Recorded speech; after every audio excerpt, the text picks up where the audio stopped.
Sa pinakatimog na bahagi ng Pilipinas ay matatagpuan ang isang tahimik na bayan na punong-puno ng kasaysayan, kultura at kagandahan, at ito ang tinatawag na Kalingalan, Kaluang, Pitogo, Sulu.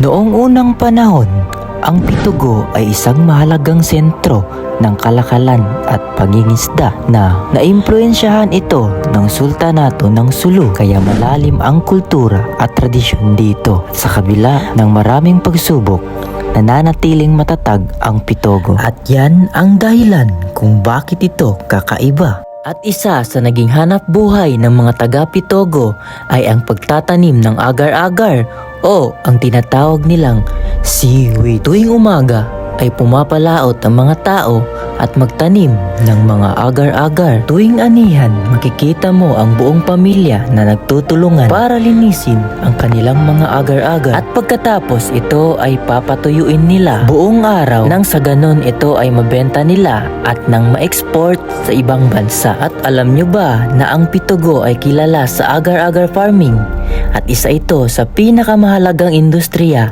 sa Sulu. Isa sa nagpapakilala sa Pitogo ay ang mayamang sa kultura nito.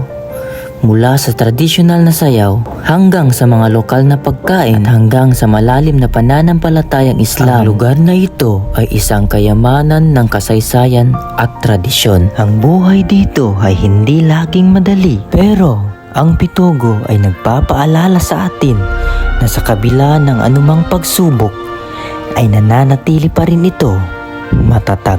Basta't may pagkakaisa at laging may determinasyon, kayang bumangon ng kahit sino pa.